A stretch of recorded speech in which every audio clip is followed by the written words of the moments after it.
Mesdames, Messieurs, bonsoir à toutes et à tous. Bienvenue au 20h sur Equinox Télévision. Jonathan Babila, good evening. Bonsoir, Sylvester Polit Zangao. Thanks, ladies and gentlemen, for joining us at this prime time news hour on Equinox Television live from our headquarters in Cameroon's economic capital, Douala. In our top stories, the National Episcopal Conference of Cameroon maintains that the Bishop of Bafia, Jean-Marie Benoit Bala, was brutally assassinated. While speaking to the press today in the nation's capital, Yaoundé, the president of the National Episcopal Conference, His Lordship Samuel Kleda, reiterated the stance of the bishops on the issue after a statement or a release issued by the Attorney General at the Central Court of Appeal stated that the man of God died probably after drowning in the Senegal River.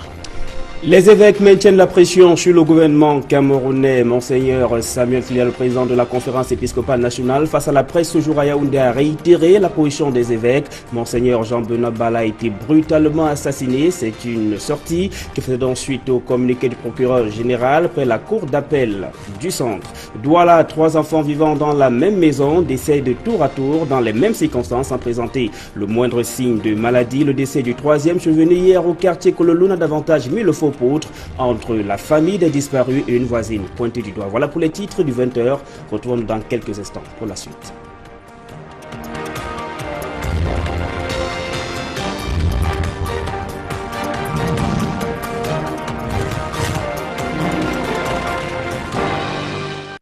Une fois de plus, bonsoir, bienvenue au 20h. Les évêques maintiennent la pression sur le gouvernement camerounais. Monseigneur Samuel Kleda, le président de la conférence épiscopale nationale, face à la presse ce jour à Yaoundé, a réitéré la position des évêques sur le décès de Monseigneur Jean-Benoît Bala. Eh bien, selon eux, l'évêque a été brutalement assassiné. C'est une sortie qui faisait suite au communiqué du procureur général près la cour d'appel du centre. Toutefois, les évêques du Cameroun ont gardé le flou sur la rétrocession, la récupération ou non de la dépouille de Monseigneur Jean-Benoît Bala par l'église catholique au Cameroun. C'est un reportage de Marcelin Gansop.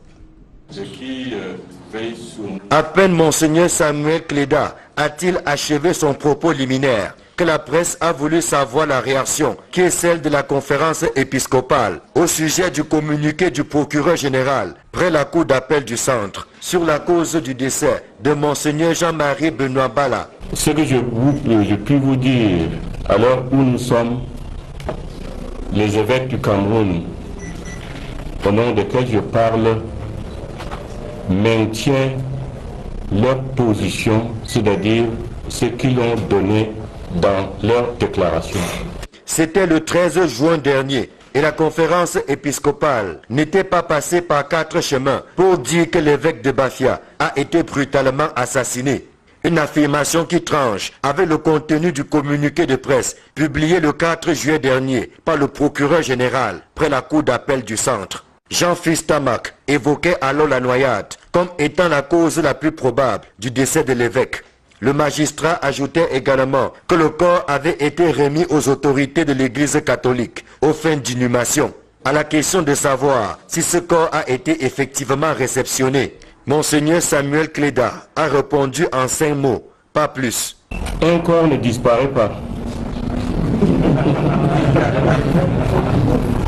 On n'en saura donc pas plus. Si oui, sur ce qui justifie la sortie de l'archevêque de Douala, à savoir l'organisation sur le sol camerounais de la 11e assemblée plénière de l'association des conférences épiscopales de la région Afrique centrale. Les travaux s'ouvrent le 10 juillet prochain sous le thème « Écuménisme et dialogue interreligieux en Afrique centrale ». À Douala, 3 enfants vivant dans la maison décèdent tour à tour dans les mêmes circonstances en l'espace d'1 mois sans présenter le moindre signe de maladie. Le décès du 3e survenu hier au quartier Kololou a davantage mis le faux poutre entre la famille des disparus et une voisine pointée du doigt. Les détails avec Steve Eboulé et Gladys Sidier. 3 enfants morts en l'espace d'1 mois. Après Anistévia, âgée de 6 ans, et Prince, 3 ans, décédé le 30 mai 2017, Stéphanie, 12 ans, a rendu l'âme le 7 juillet dans des circonstances mystérieuses. Elle était bien portante, même pas qu'elle avait mal à la tête. Elle est partie se laver. Après, elle est venue, elle a mangé. On était au salon aux environs de 19 h. Subitement, l'enfant commence à transpirer. On lui demande mais Stéphanie, c'est quoi? Tu tu transpires quoi comme ça? Elle dit qu'elle ne sait pas, en rien même. Après quelques secondes, elle se lave avec pour dehors, elle vient, elle commence à vomir. Subitement comme ça, on voit seulement comment l'enfant crie, elle se retrouve à terre, allongée à terre, en tremblant, en criant « Sauvez-moi, sauvez-moi ». On l'a portée pour l'amener au dispensaire de Nebel. Arrivé au dispensaire de Nebel, on l'a pris à aller la déposer à l'urgence. Le docteur est venu la consulter. Après, il vient, il nous dit qu'elle est morte. Les 3 enfants présentaient les mêmes symptômes. L'autopsie réalisée selon la famille par les médecins de l'hôpital de district de Nubel sur les dépouilles des 2 premiers enfants a débouché sur la thèse de l'empoisonnement. L'autopsie a été faite au dispensaire de Nubel et on nous a le résultat. On a dit que c'est le poison. Ils ont fait les selles et ils ont bavé, tous les 3 enfants, les mêmes symptômes. Face à ces décès mystérieux, la famille porte ses soupçons sur une voisine. Cette dernière aurait proféré des menaces de mort à l'encontre de leur progéniture. Rien n'a causé ma convision qu'il y a un problème ici. Là.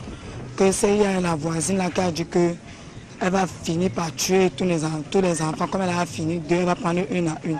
Il reste même elle dans une à une. Il y a l'autre, ma cousine, qui est partie son mari avec l'enfant ne dort plus ici. Donc elle soupçonnait. Donc dès que c'est quand l'enfant finit de parler, c'est vrai que mais quelques voisines qui disent c'est à côté. Même pas quelques minutes, c'est où l'enfant dit qu'elle a mal à la tête. Après quand elle me dit qu'elle a mal à la tête, que tu as quoi, elle a commencé à vomir. Et que tu as mal quoi, dit non, le riz. La brigade a bon endroit. Nous sommes avec son enquêteur. Le domicile de la voisine incriminée dans cette affaire a été vandalisé. Elle a échappé de justesse à la vindicte populaire. La mise en cause se trouve entre les mains des forces de l'ordre pour des besoins d'enquête. Nous n'avons pour le moment pas pu avoir sa version des faits.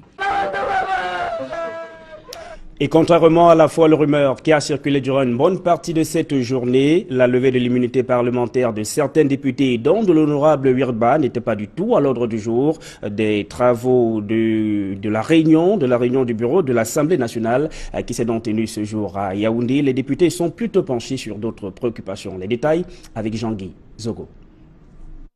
À l'Assemblée nationale, la réunion du bureau de cette chambre a désigné Joseph Wirba, le député du SDF, dans l'opinion, comme la cible d'une levée d'immunité parlementaire probable. Mais il n'en était guère question. Non, pas du tout. Avant que je n'arrive à l'Assemblée, j'ai été interpellé par vos collègues qui m'ont informé, parce que des fois, c'est vous, les journalistes, qui avez l'information, qui me demandaient si on avait un ordre du jour, et si à l'ordre du jour, il y avait un problème concernant la levée de l'immunité parlementaire. J'ai répondu à ce journaliste que je n'étais pas au courant et que de toute façon, là, je peux vous dire que ça n'a pas été l'objet d'un point à l'ordre du jour du bureau. Plus tôt, les discussions ont porté sur la construction de l'immeuble siège de cette institution. Il appartient au Cameroun de donner un vaste terrain là, ils vont construire et les autres choses. Il s'agit de ça que nous, depuis le matin, on était en train de délibérer et nous avons créé les commissions pour aller dans les coins choisis. Un coin qui peut nous donner peut-être 5 ans à 100 hectares. Il y a un point qui m'a intéressé pour cette réunion du bureau, c'est celui de la construction de l'immeuble du Parlement, comme vous le savez. Et donc, je pense que c'est clair que de plus en plus, il y a une direction qui nous amène à nous réjouir qu'on aura un village de l'Assemblée nationale, du Parlement camerounais. Nous voudrons construire quelque chose qui peut rester 100 années, 1000 années, etc. Comme nous voyons dans les... Je suis allé au Sénat de la France et j'ai vu que ça fait déjà plus de 500 années. Il est même question d'envisager de se retirer du cœur de la capitale. Nous avons, dans le passé, trouvé une place ici à côté de l'ambassade de France. C'est très petit. Et vous qui voyagez partout, vous voyez les parlements. Alors, nous pensons dans les 2-3 coins, sur la route de Douala, sur la route de Bétois ou sur la route, n'est-ce pas, de Bafoussam. Au-delà de la question de l'immeuble siège de l'Assemblée nationale, la réunion de la Chambre basse du Parlement s'est aussi penchée sur le fonctionnement de l'administration de cette institution. Il y a des situations où des préoccupations qui nécessitent des réunions et nous nous réjouissons en tant que membres du bureau de pouvoir à la fin d'une session nous retrouver et surtout quand il y a des préoccupations qui mettent en exergue les intérêts de l'Assemblée nationale. Au demeurant donc, la levée de l'immunité parlementaire de Joseph Wirba n'est pas à l'ordre du jour.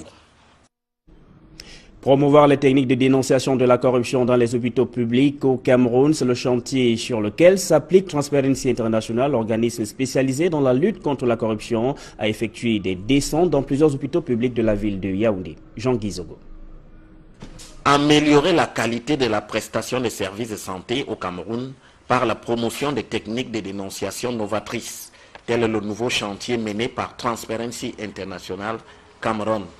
Ce projet de Transparency Cameroun se décline en une plateforme technologique capable de quantifier la corruption dans le secteur de la santé. La plateforme, nous l'avons en français et en anglais. Vous avez les numéros de téléphone sur la plateforme, on peut envoyer un SMS. Vous connectez par Internet, par votre téléphone ou par votre ordinateur portable, vous pouvez accéder à Corruption Noticia, ce qui se fait actuellement. Nous avons pour le moment, il faut dire que c'est une plateforme qui sera mise à jour régulièrement. Donc nous avons pour le moment intégré des informations uniquement en lien avec les médicaments.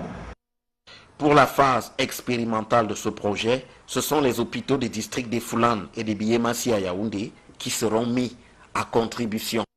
Depuis 2010, la CONAC et tous les organismes en charge de la lutte contre la corruption au Cameroun ont relevé que le secteur sanitaire est celui le plus touché par la corruption au Cameroun.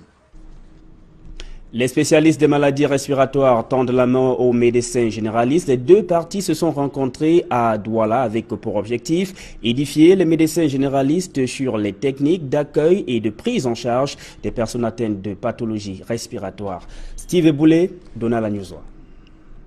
La société camerounaise de pneumologie, à défaut de multiplier par 100 la production des spécialistes pour couvrir l'ensemble du pays et atteindre les résultats escomptés, se propose d'intégrer les médecins généralistes dans le processus de traitement des affections respiratoires.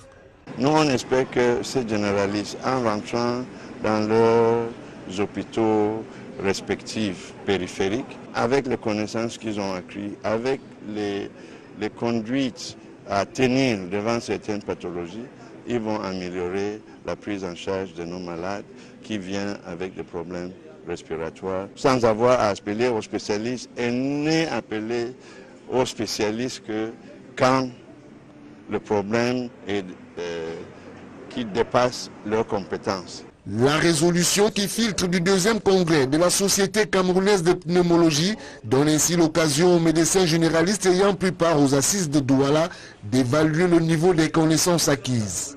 Les différentes thématiques abordées donnent les bases aux médecins généralistes et au personnel médical en général de mieux pouvoir diagnostiquer certaines pathologies, à savoir l'asthme, les bronchopneumopathies chroniques et également à nous outiller par rapport au diagnostic des maladies fréquentes comme la tuberculose. Ce sont les différents thèmes qui ont été abordés durant ces 2 jours.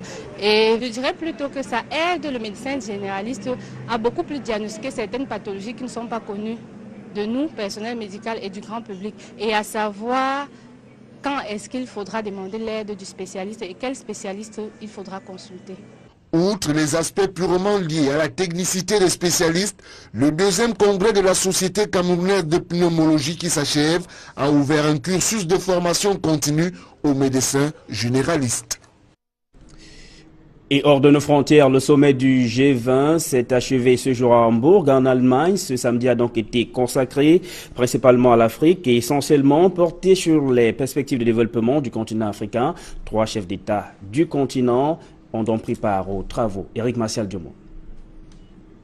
The Africa Day, ainsi a été baptisé ce deuxième jour des travaux du sommet du G20 à Hambourg. Alpha Condé, président en exercice de l'Union africaine, Macky Sall, le président sénégalais, et Jacob Zuma, dont le pays est membre de ce G20, ont présenté les opportunités d'investissement en Afrique à travers divers ateliers. Une démarche qui rentre dans le cadre du programme Compact with African, le plan Merkel pour l'Afrique. L'Allemagne, qui préside le G20, a inscrit l'Afrique selon Angela Merkel au cœur des priorités de sa présidence tournante. Ainsi, à travers les différents échanges au cours de ce African Day au G20, les axes majeurs de ce plan Merkel pour le continent ont vu leurs contours s'affiner davantage. Ce New Deal avec l'Afrique vise à encourager la croissance inclusive, l'emploi par l'investissement des entreprises allemandes et celles du G20 en Afrique avec une politique de contenu local très poussée, à développer les infrastructures de qualité dans le secteur des énergies renouvelables et à renforcer les conditions cadres pour le financement et l'investissement privé en Afrique.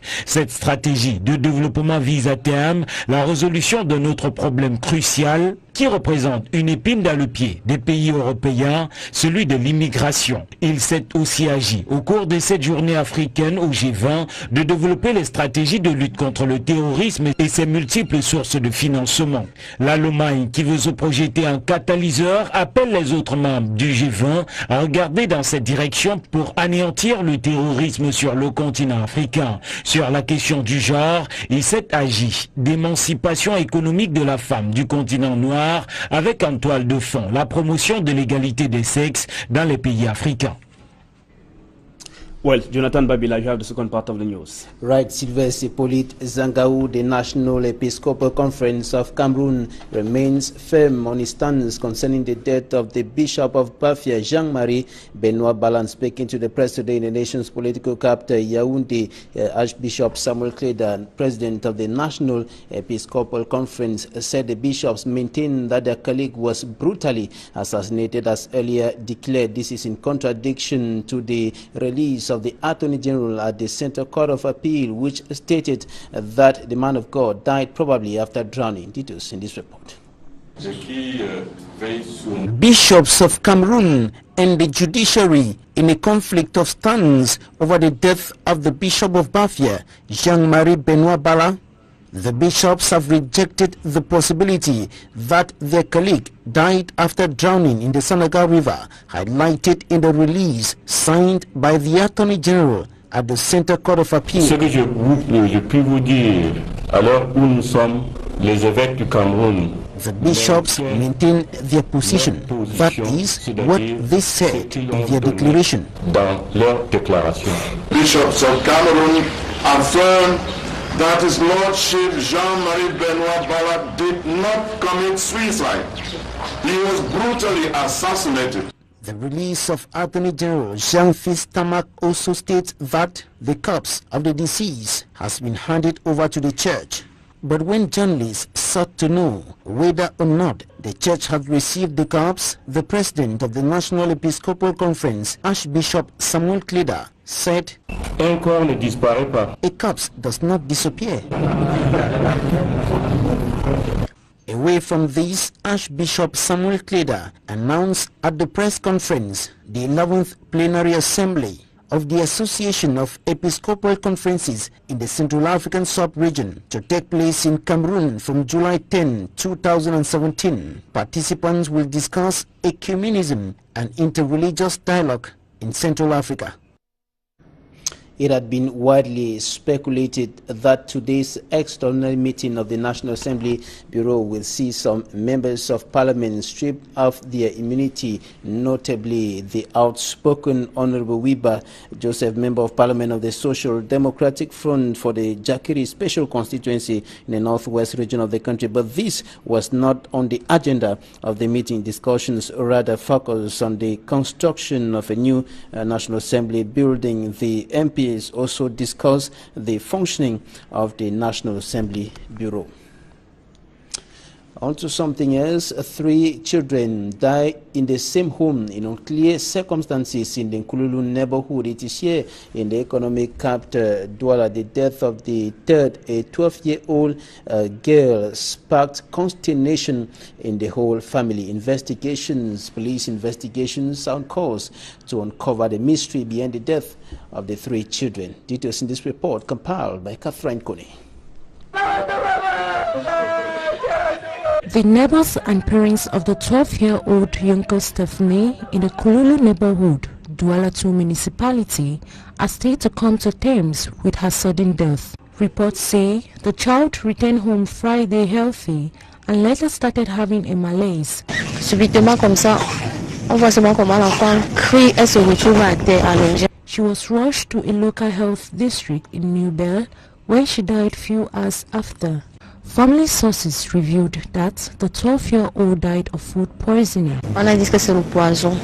It is still unclear how and when it happened, as her parents are still without answers. However, this is not the first time this same family is hit by a similar tragedy. In less than 1 month, 2 children died under unclear circumstances. Le 30 mai, on a perdu 2 enfants ici là. Ça ne fait même pas 1 mois. Result for investigation that were opened by law enforcement officials are still awaited. Meanwhile, the corpse of Yonko Stephanie is at the New Bell Hospital mortuary, pending burial.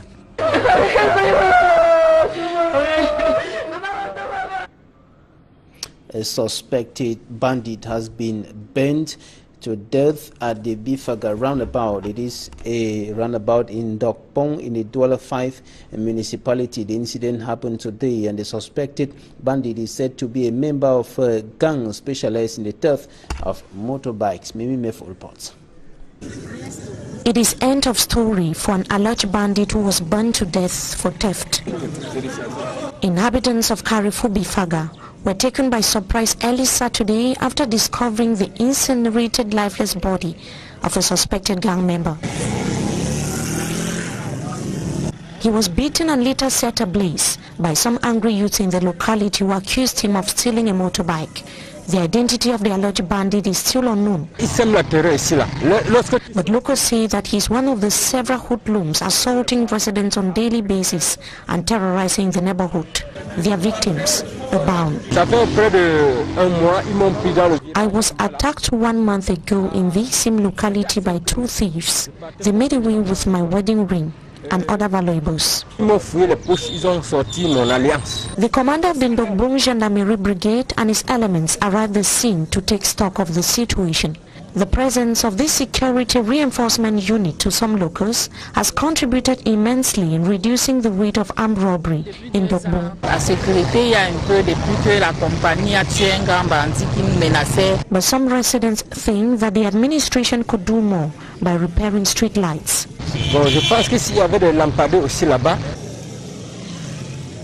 This is not the first time that a bandit is being killed in Karifu Bifaga.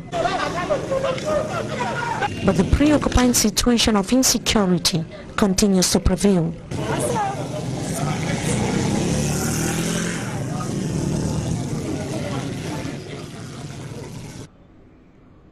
Chest pathology, a major health problem in Cameroon and around the world, with 26,000 deaths and 300 million cases recorded annually from asthma alone. And in Cameroon, the situation is further worsened by the limited number of specialists, with 14,000 to 1 specialist patient or population specialist ratio. And the issue came to focus at the 2nd Congress of the Cameroon Chest Society that ended today. We have details in this report.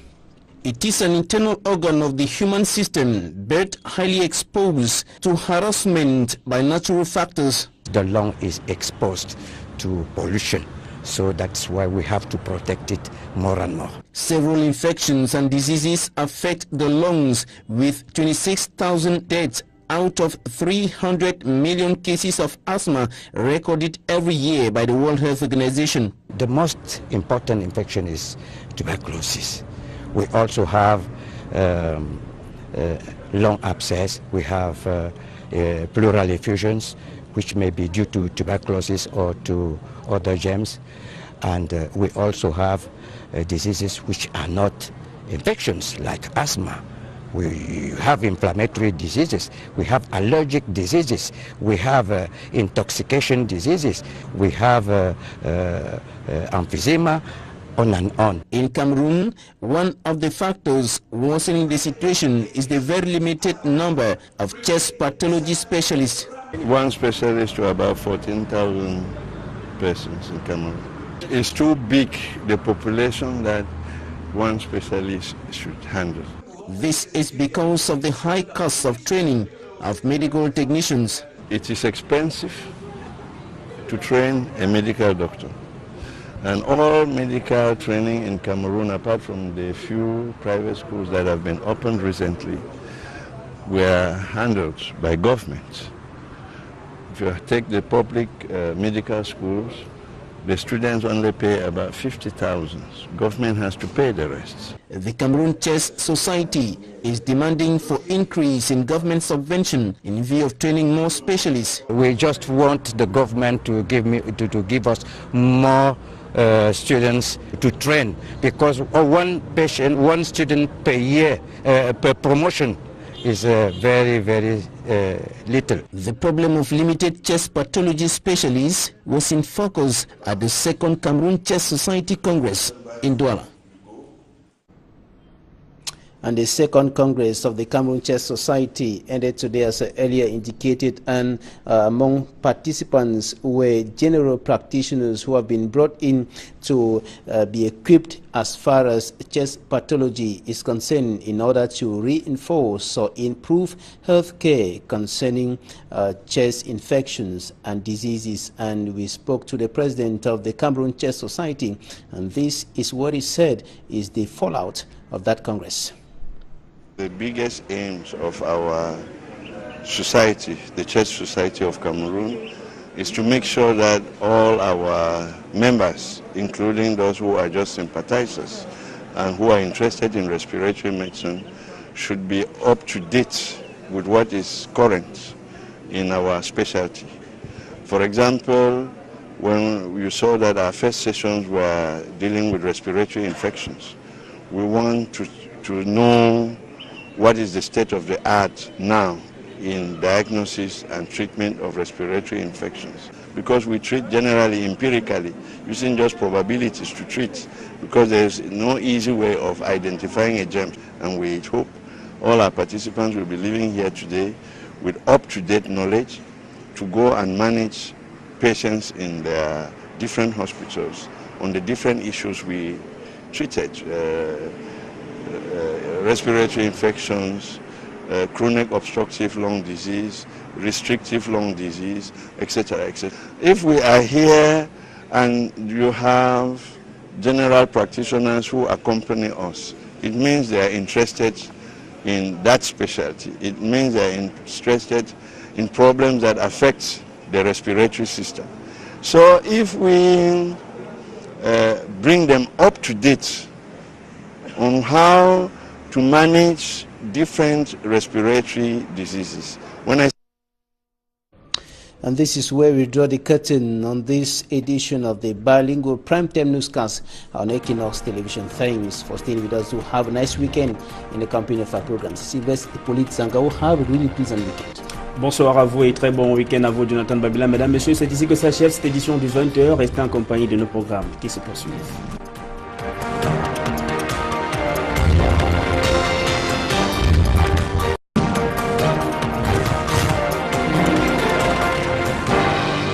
Mesdames, Messieurs, bonsoir à toutes et à tous. Bienvenue au 20h sur Equinox Télévision. Jonathan Babila, good evening. Bonsoir, Sylvestre Hippolyte Zangao. Thanks, ladies and gentlemen, for joining us at this primetime news hour on Equinox Television live from our headquarters in Cameroon's economic capital, Douala. In our top stories, the National Episcopal Conference of Cameroon maintains that the Bishop of Bafia, Jean-Marie Benoit Bala, was brutally assassinated. While speaking to the press today in the nation's capital, Yaoundé, the president of the National Episcopal Conference, His Lordship Samuel Kleda, reiterated the stance of the bishops on the issue after a statement or a release issued by the Attorney General. The Central Court of Appeal stated that the man of God died probably after drowning in the Sanaga River. Les évêques maintiennent la pression sur le gouvernement camerounais. Monseigneur Samuel Klida, le président de la conférence épiscopale nationale, face à la presse ce jour à Yaoundé, a réitéré la position des évêques. Monseigneur Jean-Benoît Bala a été brutalement assassiné. C'est une sortie qui faisait donc suite au communiqué du procureur général près la cour d'appel du centre. Douala, 3 enfants vivant dans la même maison décèdent de tour à tour dans les mêmes circonstances sans présenter le moindre signe de maladie. Le décès du 3e survenu hier au quartier Kololou a davantage mis le faux poutre entre la famille des disparus et une voisine pointée du doigt. Voilà pour les titres du 20h. Retrouvons-nous dans quelques instants pour la suite.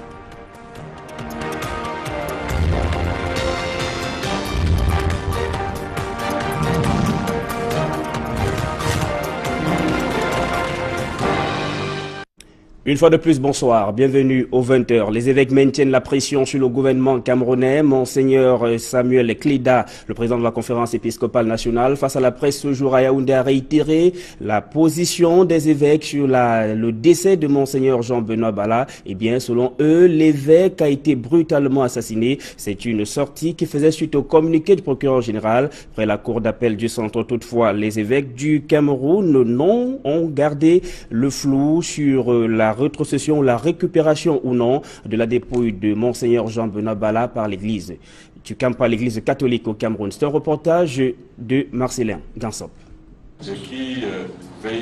À peine Monseigneur Samuel Klida a-t-il achevé son propos liminaire que la presse a voulu savoir la réaction qui est celle de la conférence épiscopale au sujet du communiqué du procureur général près la cour d'appel du centre sur la cause du décès de Monseigneur Jean-Marie Benoît Bala. Ce que je puis vous dire, à l'heure où nous sommes, les évêques du Cameroun, au nom desquels je parle, maintiennent leur position, c'est-à-dire ce qu'ils ont donné dans leur déclaration. C'était le 13 juin dernier et la conférence épiscopale n'était pas passée par 4 chemins pour dire que l'évêque de Bafia a été brutalement assassiné. Une affirmation qui tranche avec le contenu du communiqué de presse publié le 4 juillet dernier par le procureur général près la cour d'appel du centre. Jean-Fils Tamac évoquait alors la noyade comme étant la cause la plus probable du décès de l'évêque. Le magistrat ajoutait également que le corps avait été remis aux autorités de l'église catholique aux fins d'inhumation.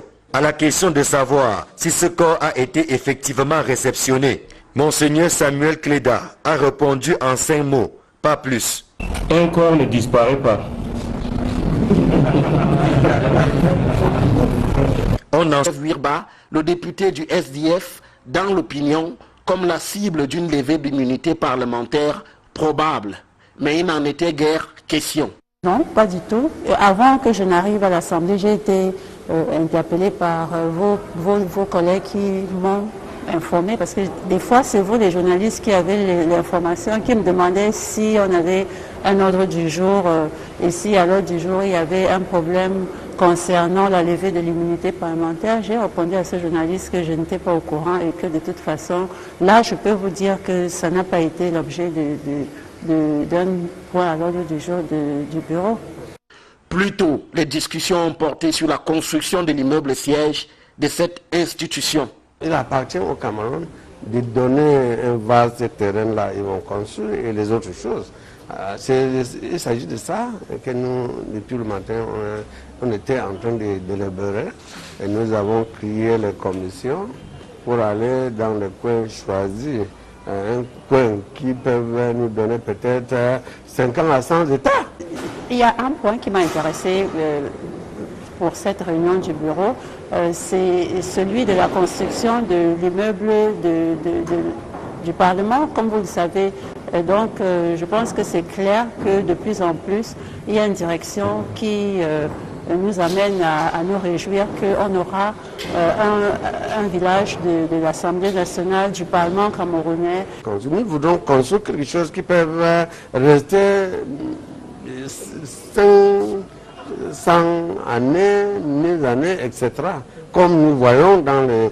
Je suis allé au Sénat de la France et j'ai vu que ça fait déjà pour la famille par les médecins de l'hôpital de district de Nubel sur les dépouilles des 2 premiers enfants a débouché sur la thèse de l'empoisonnement. L'autopsie a été faite au dispensaire de Nubel et on nous a le résultat. On a dit que c'est le poison. Ils ont fait les selles et ils ont bavé tous les 3 enfants les mêmes symptômes. Face à ces décès mystérieux, la famille porte ses soupçons sur une voisine. Cette dernière aurait proféré des menaces de mort à l'encontre de leur progéniture. Rien n'a causé ma convisionné qu'il y a un problème ici là. Que c'est la voisine là qui a dit que elle va finir par tuer tous les enfants. Comme elle a fini, 2, elle va prendre une à une. Il reste même elle dans une à une. Il y a l'autre, ma cousine, qui est partie son mari avec l'enfant ne dort plus ici. Donc elle soupçonnait. Donc c'est quand l'enfant finit de parler. C'est vrai que mais quelques voisines qui disent scène à côté. Même pas quelques minutes, c'est où l'enfant dit qu'elle a mal à la tête. Après quand elle me dit qu'elle a mal à la tête, que tu as quoi, elle a commencé à vomir. Et que tu as mal quoi, dit non, le riz. La brigade a bon, nous sommes avec son enquêteur. Le domicile de la voisine incriminée dans cette affaire a été vandalisé. Elle a échappé de justesse à la vindicte populaire. La mise en cause se trouve entre les mains des forces de l'ordre pour des besoins d'enquête. Nous n'avons pour le moment pas pu avoir sa version des faits.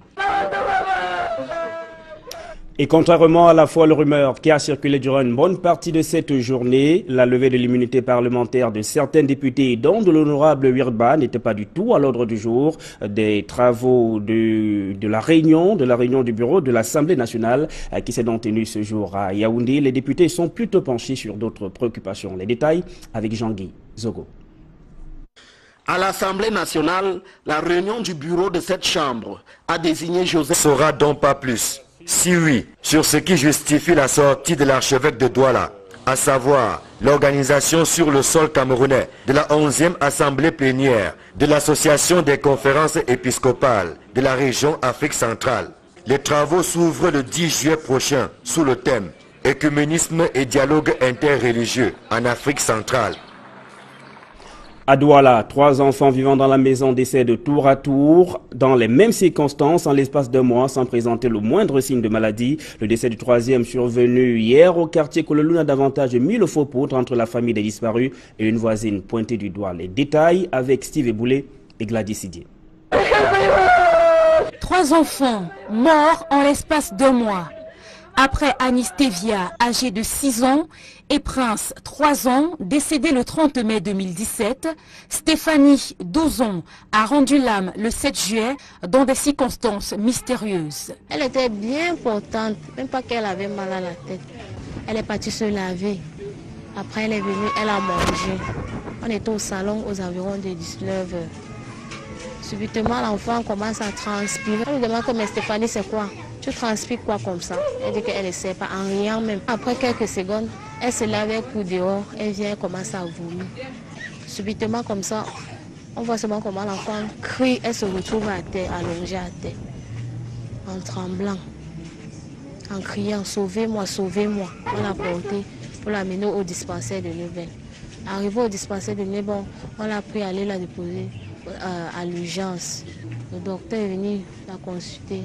Après, il vient, il nous dit qu'elle est morte. Les 3 enfants présentaient les mêmes symptômes. L'autopsie réalisée selon